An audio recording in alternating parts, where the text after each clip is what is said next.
अद्वेष्टा सर्वभूतानां मैत्र करुण एव च।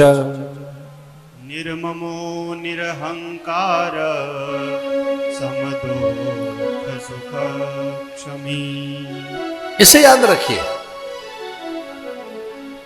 आप बड़ा होना चाहते हैं, सामर्थ्यवान बनना चाहते हैं, देव सामर्थ्य चाहते हो, सामान्य नहीं देवताओं जैसी सामर्थ्य चाहते हो, उतनी सामर्थ्य जितनी सूर्य में है, वैसा बल ऐश्वर्य चाहते हो, उतना तेज जो चंद्र में है, उतना जो नक्षत्रों में है, आइए एक साधन कर लो। और वो अभी होगा, कल नहीं कर पाओगे, वो तो अभी हो पाएगा। जिनसे नाराज बैठे हो उन्हें क्षमा कर दीजिए। जिनसे नाराज बैठे हो, जिनसे क्रुद्ध हो, कुपित हो, जिनसे क्षोभ है, जिनसे मलानता है, जिनसे घृणा है, जिनसे ग्लानि है, ये अपनी हानि है, उनकी नहीं है। हम जिनसे घृणा करते हैं उन्हें तो पता भी नहीं, पता नहीं हम क्यों दुखी, तो हम अपनी घृणा से दुखी हैं, ग्लानि से, क्षोभ से, मलानता, ईर्ष्या से आती है। मनुष्य क्रोध से अपनी संपूर्ण शक्तियों को ढक लेता है।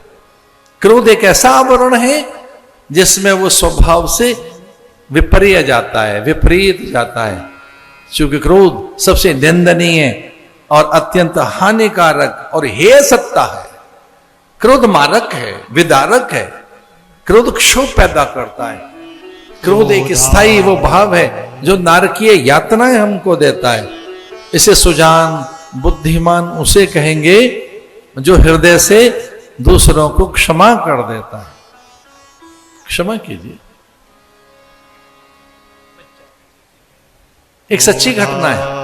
भवति सम्मोहः सम्मोहात् स्मृति विभ्रमः स्मृतिभ्रंशात् बुद्धिनाशो बुद्धिनाशात् प्रणश्यति। भगवान कहते हैं कि क्रोध से बुद्धि का नाश होता है।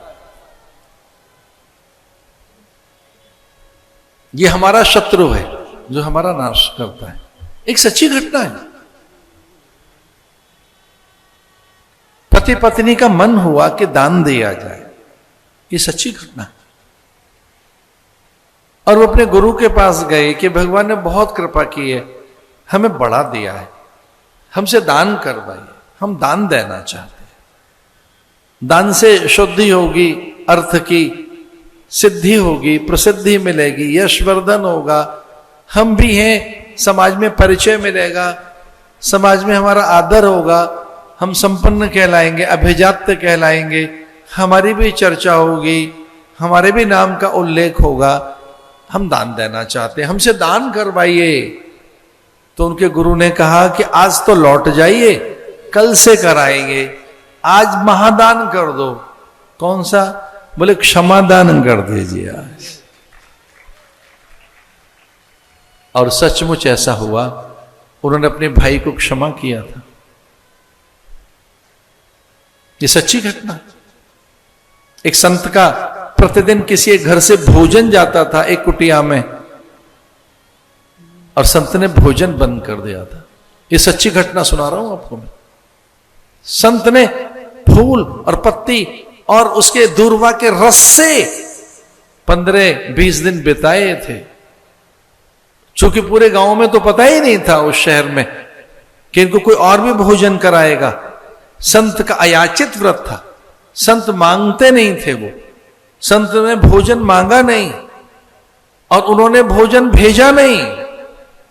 जिस घर से भोजन आता था भूल गए, इन्हें दान दे दीजिए। किसका? क्षमा का। दोनों भाई आपस में मिले और भाई को क्षमा करवाया।